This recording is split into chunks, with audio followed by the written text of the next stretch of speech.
This is Hidden Killers Week in Review. A look back at the most prolific stories of the week.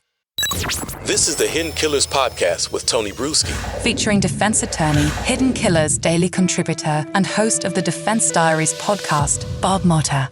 When you look at some of the evidence, some of the testimonies from not only this, but the custody hearing, there were mistruths, I think, that were being expressed by Ashley. There was flat out lies, I think, as well. And that's what I think hurt her at the beginning, and the public perception of, oh, she's lying about this. What else is she lying about?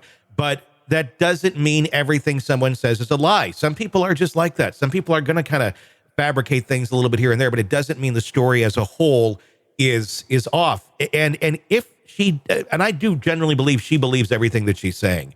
I think there might be something else going on there, maybe, and I speculate personality disorder of some sort. But I do believe she genuinely believes everything that she is saying, and she believes she was in the danger that she was. But then when you look at all those things that Doug has done or demonstrated in the past, it's not hard to understand why. I did find another piece of this interesting when she was slapped the night that she pulled the trigger on him. She did testify today that was the first time he ever physically had harmed her, which does contradict the testimony that she had given. And when the previous court had said, we don't believe there's one scintilla of truth to your story, she had said in the past that there had been physical abuse. And then she says today this was the first time that he ever actually did lay a hand on her. So, but I thought in words matter. I thought that she said that it was the first time he ever hit me. So you can abuse somebody in a lot of different ways. Mentally, yeah. I'm not saying that. No, I mean physically, where it's not where he up and like slapped her. Like you can pinch. There are many different ways. You can grab people. You can hold on it. Yep. Like there's a lot of different physical forms of physical abuse that don't like go to hitting. So I can't remember exactly what her words were, but I thought that she said that this was the first time he hit me. Okay.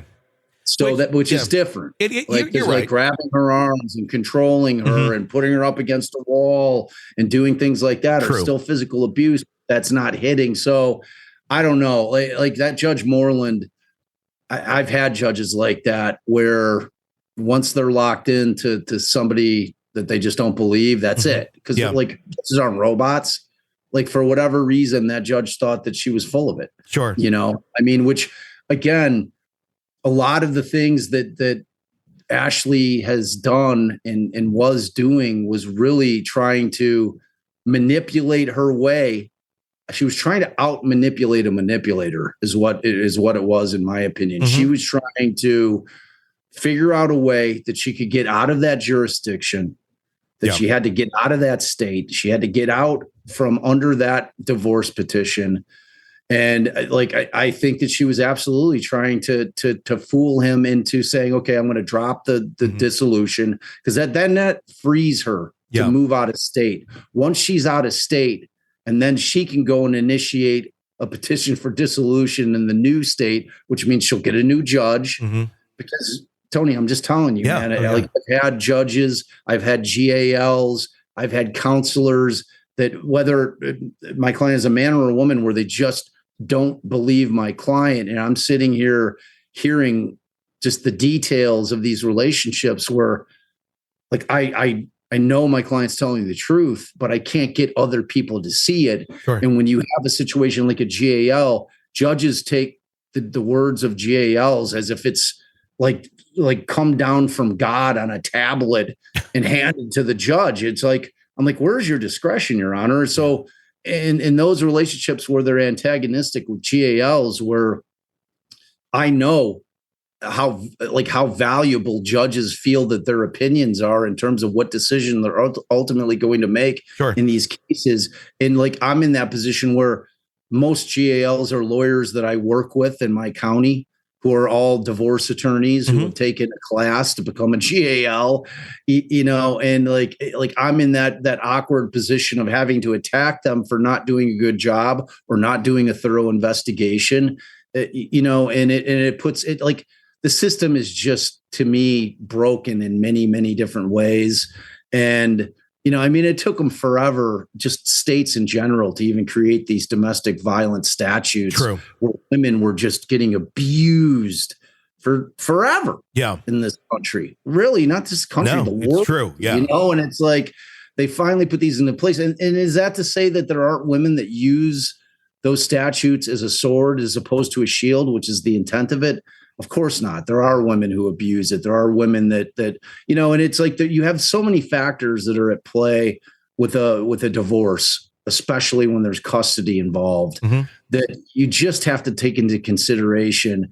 And like I was saying yesterday, like if I'm Taylor, the defense attorney, my theory is exactly what I was just saying, that everything that Ashley was saying and doing was ultimately getting her into a different state, out of that court in that state, out of in front of Moreland, that judge.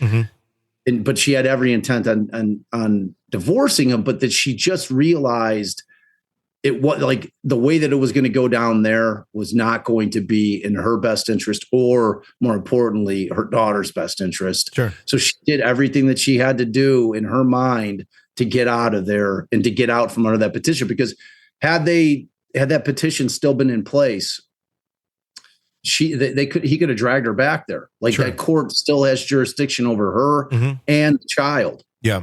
Unless, because like I've had clients that have like just up and moved. They've taken the kids and they've gone out of state, and the other spouse goes in and they say, okay, well, my spouse just kidnapped my child. That judge is going to issue a bench warrant. They're going to get them back into the state.